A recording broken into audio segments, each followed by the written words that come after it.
दोस्तों, स्वागत है आपका लाइब्रेरी स्टडीज़ में। आज की इस वीडियो में हम गांधी जी के लाइफ इवेंट्स और टीचिंग्स के ऊपर थोड़ी सी चर्चा करेंगे। ये चर्चा जो होगी वो बिल्कुल एग्जाम के रिक्वायरमेंट के हिसाब से होगी, क्योंकि मैंने आपको अपने पिछले वीडियो में भी ये बताया था कि एंटी और एलाइड के सिलेबस के अंदर गांधी जी की टीचिंग्स के ऊपर सवाल पूछे जाते हैं।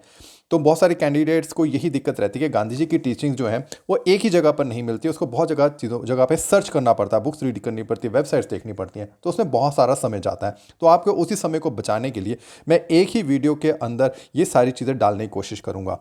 लेकिन ये वीडियो सिर्फ एक में कवर नहीं होगा, ये अलग अलग पार्ट्स में चलेगा, क्योंकि गांधी जी के लाइफ इवेंट्स बहुत ज़्यादा वास्ट हैं।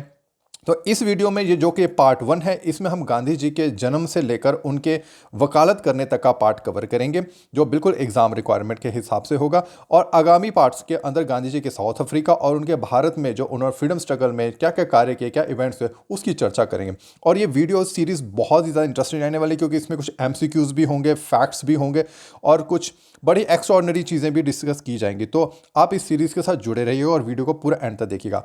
एक बार फिर से बता दूं कि ये जो गांधी जी की लाइफ इवेंट्स और टीचिंग्स हैं वो एज़ पर एग्जाम रिक्वायरमेंट है। तो आप चाहें तो उसके नोट्स बना लीजिए, या जो भी आपको जैसा ठीक लगे आप उस तरीके से इसको नोट कर लीजिएगा, क्योंकि हमें शुरुआत गांधी जी के बिल्कुल बेसिक लाइफ से ही करनी पड़ेगी। सो फ्रेंड्स, मेरा नाम है मनिंदर और आज चलिए फटाफट वीडियो को शुरू करते हैं। वीडियो की शुरुआत मैं एक गांधी जी के थॉट से करूंगा। The best way to find your self is to lose your self in the service of others.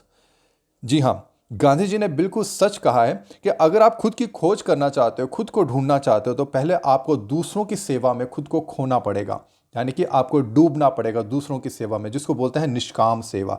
जी हाँ दोस्तों, जब आप निष्काम सेवा करते हैं, जब दूसरों की मदद करते हैं, अपना स्वार्थ देख के नहीं, तब आप खुद को खोजते हैं, तब आप अपने आप को पाते हैं। वही मोटिव मेरा भी ये वीडियो सीरीज बनाने का है और इस यूट्यूब चैनल का क्या है कि मैं आपकी सेल्फलेस सर्विस करूं, आपकी पढ़ाई में मदद कर सकूं। तो चलिए शुरू करते हैं। हम शुरू करेंगे महात्मा गांधी जी की अर्ली लाइफ से। देखिए, गांधी जी का जन्म 2 अक्टूबर 1869 को गुजरात के पोरबंदर नामक स्थान पर हुआ। यह बात हम सबको मालूम है, लेकिन फिर भी हमें इस चीज़ को पढ़ना है, क्योंकि हमें डेट्स याद नहीं रहती हैं। इसी वजह से 2 अक्टूबर को हम गांधी जयंती को ऑब्जर्व करते हैं। और इस साल सन 2021 में 152वीं गांधी जयंती मनाई गई थी। तो ये एग्जाम पॉइंट ऑफ व्यू से बड़ा इंपॉर्टेंट हो जाता है। दोस्तों, महात्मा गांधी जी एक बड़े जाने माने वकील थे।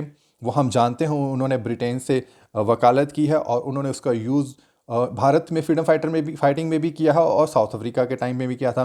गांधी जी फ्रीडम एक्टिविस्ट भी रहे, वो हमने भारत के आंदोलन में देखा उनको, और एक बहुत ही प्रभावशाली राजनीतिक लीडर भी रहे, वो भी हमने उनको देखा किस तरह से उन्होंने ब्रिटेन के साथ, ब्रिटिशर्स के साथ भारत के अंदर डील किया है। गांधी जी की जो सच्चाई और अहिंसा की जो आइडियोलॉजी थी, जो सोच थी, उस सोच ने बहुत सारे लोगों को प्रभावित किया, बहुत से लोगों की ज़िंदगी को बदला और उन लोगों ने अडॉप्ट किया, जिसमें से बड़े मुख्य जैसे मार्टिन लूथर किंग है, नेल्सन मंडेला है। इन दोनों ने गांधी जी के जो नॉन वायलेंस और ट्रुथ की जो आइडियोलॉजी थी उसको एक्सेप्ट किया और अपने ही स्ट्रगल के अंदर, अपने फ्रीडम स्ट्रगल मूवमेंट्स के अंदर उस चीज़ को यूज़ किया। फटाफट गांधी जी की लाइफ के बारे में कुछ ब्रीफ देख लेते हैं। गांधी जी का पूरा नाम मोहनदास करमचंद गांधी। उनका जन्म 2 अक्टूबर सन 1869 को हुआ था। जन्म स्थान पोरबंदर, गुजरात। गांधी जी की मृत्यु 30 जनवरी 1948 को दिल्ली में हुई थी। उनकी मृत्यु का कारण था शॉट बाय गन। उनके पिताजी का नाम था करमचंद गांधी। इनके पिताजी दीवान थे, जो दीवान का डेजिग्नेशन मुख्यमंत्री के बराबर होता था। इनकी माताजी का नाम पुतलीबाई गांधी था और इनकी स्पाउस यानी कि जो पत्नी थी उनका नाम था कस्तूरबा गांधी। गांधी जी के 4 पुत्र थे, हरिलाल, मनीलाल, रामदास और देवदास। दोस्तों आगे चलते हैं। जब गांधी जी 9 साल के थे तब उन्हें राजकोट के एक लोकल स्कूल में भेजा गया आगे पढ़ाई करने के लिए, और वहीं पर रहते हुए 11 साल की उम्र में उन्होंने हाई स्कूल भी कंप्लीट किया। जब गांधी जी 13 साल की उम्र के थे तब उनकी शादी कस्तूरबा जी के साथ की गई। इस शादी के बाद 1 साल का उनकी पढ़ाई के बीच में गैप पड़ा था, जिसको उन्होंने बाद में कवर कर लिया था। इसके बाद अपना स्कूल कंप्लीट होने के बाद गांधी जी ने समलदास कॉलेज, जो कि भावनगर में है, सन 1888 में समलदास कॉलेज को ज्वाइन किया। पर गांधी जी अपनी इस पढ़ाई से सेटिस्फाई नहीं थे। क्यों सेटिस्फाई नहीं थे? क्योंकि उनके एक फैमिली फ्रेंड थे जिन्होंने उनके परिवार को ये बात कही कि आप अपने बेटे को यहाँ ना पढ़ाकर वकालत करने के लिए ब्रिटेन भेज दीजिए। तो गांधी जी इस बात से बड़े इन्फ्लुएंस थे और अपने माता पिता से इस बारे में उन्होंने चर्चा भी की। उसी साल 1888 में गांधी जी लंदन चले गए वकालत की पढ़ाई करने के लिए। वहाँ पर उन्होंने इनर टेम्पल नाम के कॉलेज में, जो कि लॉ कॉलेज था लंदन का, वहाँ पर एडमिशन लिया। इनर टेम्पल वहाँ के 4 प्रमुख जो लॉ कॉलेज थे लंदन के, उनमें से एक था। वहाँ पर उन्होंने वकालत की पढ़ाई की और अपनी वकालत की प्रैक्टिस भी शुरू की। गांधी जी कहते हैं, first they ignore you, then they laugh at you, then they fight with you, then you win. ये जो वाक्य है ये हम भूल जाते हैं अपनी बेसिक लाइफ के अंदर। बिल्कुल स्पष्ट है, अगर हम इस चीज़ को फॉलो करें तो हम कभी हताश, निराश और फ्रस्ट्रेट नहीं होंगे कि लोगों द्वारा। ये कहते हैं कि पहले लोग आपको इग्नोर करेंगे, फिर आप पर हंसेंगे, फिर आपके साथ झगड़ेंगे और अंत में जीत आपकी होगी। मतलब अगर आप कोई कार्य करते हैं, ठीक है, जो सबसे भीड़ से हट के है, तो लोग आपको इग्नोर करें। क्यों? क्योंकि लोग आपसे जेलस करते हैं। फिर लोग देखेंगे अरे ये तो बड़ा अनोखा काम कर रहा है, फिर लोग आप पे हंसेंगे। फिर जब आप कामयाब होने लगेंगे तो लोग आपसे झगड़ेंगे, आपसे ईर्ष्या रखेंगे, और जब ये सब हो तो आप समझ लो कि आप सही रास्ते पर हो और आपकी जीत हो रही है। क्योंकि जब लोग आपसे ईर्ष्या करते हैं, लोग आपको जब इग्नोर करने लगते हैं, जब हंसते हैं, तो आप समझ लीजिए कि आप सही काम कर रहे हैं और आप कुछ हटके ही कर रहे हैं। इसके बाद लंदन में ही गांधी जी ने एक वेजिटेरियन सोसाइटी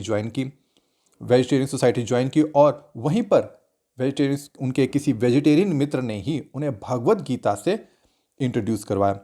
श्रीमद् भागवत गीता ने गांधी जी के मस्तिष्क पर, उनकी मानसिक सोच के ऊपर बड़ा ही प्रभाव डाला और उनके जीवन को पूरी तरह से ही बदल डाला। इन सब घटनाओं के बाद गांधी जी ने बड़ी कामयाबी के साथ, बहुत सक्सेसफुल तरीके से अपनी डिग्री को पूरा किया और वहाँ लंदन की हाई कोर्ट में अपने आप को एनरोल भी किया। लेकिन जिस साल उन्होंने एनरोल किया उसी साल वे भारत के लिए वापस रवाना हो गए, जो कि 1891 था। दोस्तों, वीडियो कंप्लीट होते होते एक लास्ट बात बड़ी ही इंपॉर्टेंट है जो मैं आपसे शेयर करना चाहता हूँ। जब गांधी जी अपने पेरेंट्स को कन्विंस कर रहे थे कि उनको लंदन जाके पढ़ाई करनी है, ठीक है, तो उनकी माता जी ने उनसे 3 बातें कही थी। पहली, कि वो लंदन ज़रूर जाएंगे लेकिन उन्हें ये बातें माननी पड़ेंगी। पहला, कि वो नॉनवेज नहीं खाएंगे, मांसाहार नहीं खाएंगे। दूसरा, वो शराब से यानी वाइन से दूर रहेंगे। तीसरा, वो महिलाओं से या महिलाओं के संग से दूर रहेंगे। क्योंकि उस समय गांधी जी शादीशुदा थे, उनकी पत्नी भी थी। तो गांधी जी ने अपनी माता को और अपनी पत्नी को ये बात वचन दिया और उनको कन्विंस किया कि वे मांसाहार, शराब और महिलाओं से दूर रहेंगे। तब जाके गांधी जी को लंदन जाने की अनुमति मिली और हम सब जानते हैं इसका, गांधी जी लंदन गए, बहुत अच्छे से अपनी पढ़ाई को पूरा किया और फिर भारत वापस आए। दोस्तों, पार्ट 1 यहीं कंप्लीट होता है। पार्ट 2 में हम बात करेंगे गांधी जी की साउथ अफ्रीका की यात्रा। वो कब साउथ अफ्रीका गए, किसके कहने पर गए, वहां उन्होंने क्या क्या किया और वो कैसे फिर वापस भारत आए। और तीसरे पार्ट में हम भारत के अंदर फ्रीडम स्ट्रगल के अंदर उनके क्या क्या इवेंट्स थे, उन्होंने क्या क्या कार्य किया एग्जाम पॉइंट ऑफ व्यू से, वो सारे हम डिस्कस करने वाले हैं। तो आपसे अनुरोध है कि प्लीज़ इस चैनल को अपनी ब्लेसिंग्स दीजिए, लाइक कीजिए, शेयर कीजिए, सब्सक्राइब कीजिए, क्योंकि आपकी मोटिवेशन के बिना ये चैनल ग्रो नहीं हो सकता। तो आज का ये वीडियो देखने के लिए दोस्तों बहुत बहुत धन्यवाद, आपने अपना समय दिया। उम्मीद करता हूँ ये वीडियो आपको ज़रूर अच्छा लगा होगा।